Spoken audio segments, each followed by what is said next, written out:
দর্শক আসসালামু আলাইকুম। বাংলা টিভির আজকের সর্বশেষ সংবাদে আপনাকে স্বাগতম। প্রথমে জানিয়ে দিচ্ছি সংবাদ শিরোনাম। আদালতে ইনু বললেন, যেই লাউ সেই কদু। ফেব্রুয়ারিতেই আসছে নতুন রাজনৈতিক দল, বললেন সার্জিস আলম। সাংবাদিক দম্পতি শাকিল রূপা 5 দিনের রিমান্ডে। ফের 3 দিনের রিমান্ডে ইনু মেনন। সাবেক জনপ্রশাসন মন্ত্রী ফরহাদ হোসেনের স্ত্রী মোনালিসা গ্রেফতার। এতক্ষণ শুনছিলেন সংবাদ শিরোনাম।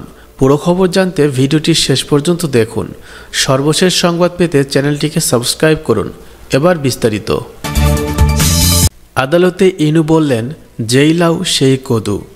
সাবেক তথ্যমন্ত্রী হাসানুল হক ইনু বলেছেন, কি আর বলবো, যেই লাউ সেই কদু। আজ সোমবার ঢাকার মেট্রোপলিটন ম্যাজিস্ট্রেট আদালত প্রাঙ্গণে তিনি কথা বলেন। পরে তিনি কোন পক্ষে জানতে চাইলে উত্তরে বলেন, আমি লাউ কদু দুটিরই বিপক্ষে। এদিন সকাল 10:55 ইনুসহ 3 জনকে আদালতে তোলা হয়। কাঠগড়ায় ওঠানোর পর ইনু ও রাশেদ খান মেনন তাদের আইনজীবীর সঙ্গে কথাবার্তা বলেন। তবে যাত্রাবাড়ি থানার সাবেক ভারপ্রাপ্ত কর্মকর্তা আবুল হাসান এক পাশে চুপ করে দাঁড়িয়েছিলেন। পরে 11:10 বিচারক এজলাসে ওঠেন। প্রথমেই আবুল হোসেনকে গ্রেফতার দেখানোর শুনানি হয়। পরে মিরপুর থানার আনোয়ার হোসেন পাটোয়ারি হত্যা মামলায় ইনু ও মেননের রিমান্ড শুনানি শুরু হয়। তখন কাঠগড়ায় পাশে দাঁড়িয়েছিলেন তারা। কিছুক্ষণ পর ইনু মেননের কাছে এগিয়ে যান। ইনুর কথা শুনে হাসতে থাকেন মেনন। শুনানি শেষে আদালত তাদের এ মামলায় 3 দিনের রিমান্ড মঞ্জুর করেন। তারপর পুলিশ প্রহরায় আদালত থেকে তাদের নিচে নামানো হয়। জানা গেছে, বৈষম্য বিরোধী ছাত্র আন্দোলনের সময় আওয়ামী সরকারের পতনের দিন 5 আগস্ট মিরপুর গোলচত্বর এলাকায় গুলিতে নিহত হন আনোয়ার হোসেন পাটোয়ারি। এ ঘটনায় গত 6 নভেম্বর তার বাবা আল আমিন পাটোয়ারি মিরপুর মডেল থানায় হত্যা মামলা করেন। এতে শেখ হাসিনা সহ 150 জনকে এজাহার নামীয় আসামি করা হয়েছে। ফের 3 দিনের রিমান্ডে ইনু মেনন। বৈষম্য বিরোধী ছাত্র আন্দোলনে মিরপুর থানার আনোয়ার হোসেন পাটোয়ারি হত্যা মামলায় সাবেক মন্ত্রী ও জাসদের সভাপতি হাসানুল হক ইনু ও ওয়ার্কার্স পার্টির সভাপতি রাশেদ খান মেননকে ফের রিমান্ডে নেওয়া হয়েছে। আজ সোমবার ঢাকার মেট্রোপলিটন ম্যাজিস্ট্রেট জিএম ফারহান ইশতিয়াকের আদালত তাদের 3 দিনের রিমান্ডের আদেশ দেন। এদিন তাদের আদালতে হাজির করে মামলার তদন্ত কর্মকর্তা সিআইডির ইন্সপেক্টর নাসির উদ্দিন সরকার তাদের 5 দিনের রিমান্ড আবেদন করেন। তদন্ত কর্মকর্তা আদালতে বলেন, বৈষম্য বিরোধী ছাত্র আন্দোলনে ইনু মেনন শেখ হাসিনার সঙ্গে বৈঠক করে আন্দোলনে গুলির নির্দেশ দেন। তাদের জিজ্ঞাসাবাদ করে সুষ্ঠু তদন্তের জন্য 5 দিনের রিমান্ড মঞ্জুর করার আবেদন করছি। এ সময় রাষ্ট্রপক্ষের পাবলিক প্রসিকিউটর ওমর ফারুকী রিমান্ডের জোর দাবি জানান। এ সময় ইনুর আইনজীবী আদালতে শুনানিতে বলেন, আন্দোলনের সময় আসামি ইনু এমপি ছিলেন না। আন্দোলনের সময় তিনি কোনো হত্যার নির্দেশ দেননি, বরং তিনি যৌক্তিক আন্দোলনের পক্ষে ছিলেন। আসামি ইনু পাকিস্তান পিরিয়ডে নামকরা ফুটবলার ছিলেন।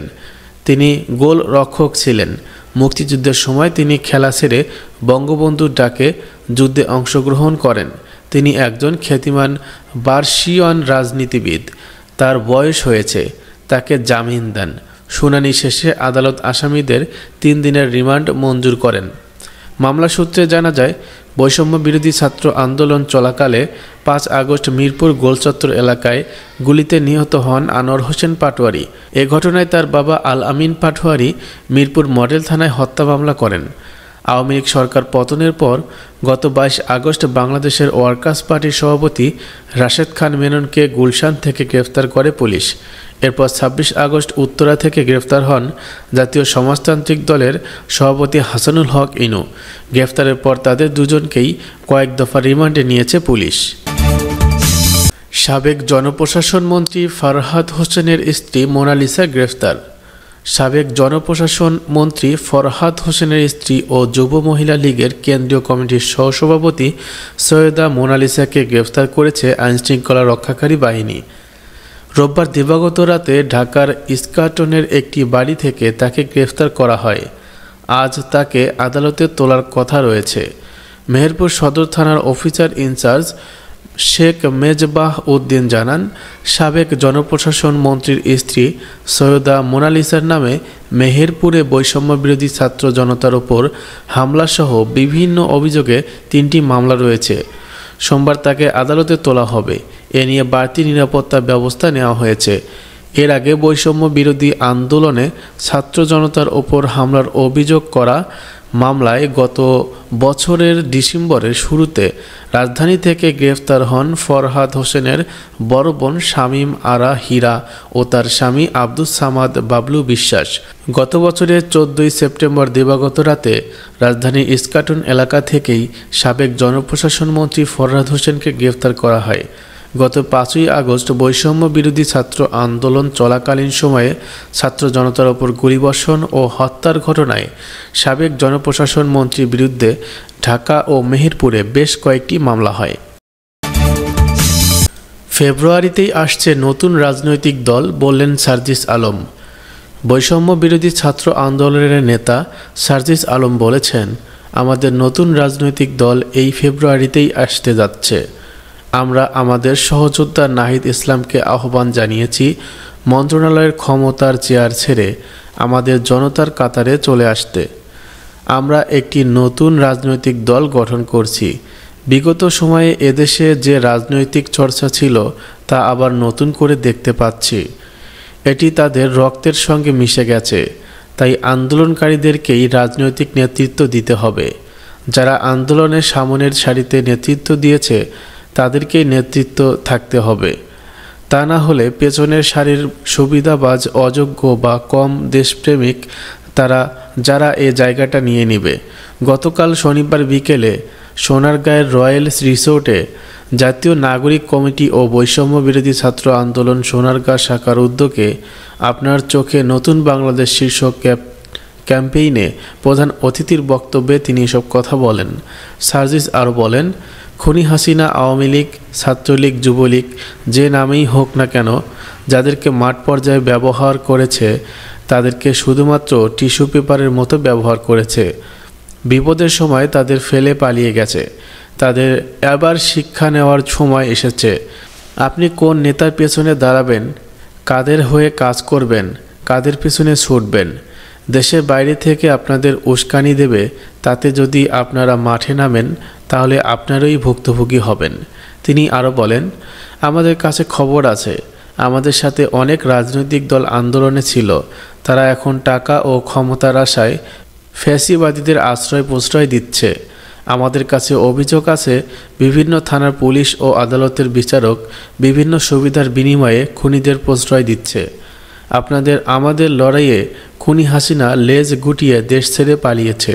গুরুত্বপূর্ণ বিষয় হলো খুনি হাসিনার কাছ থেকে আমাদের অসংখ্য শিক্ষা নেওয়ার আছে। সাংবাদিক দম্পতি শাকিল রূপা 5 দিনের রিমান্ডে। বৈষম্য বিরোধী আন্দোলনে মিরপুর থানার এক হত্যা মামলায় সাংবাদিক দম্পতি শাকিল আহমেদ ও ফারজানা রূপাকে 5 দিনের রিমান্ডে পেয়েছে পুলিশ।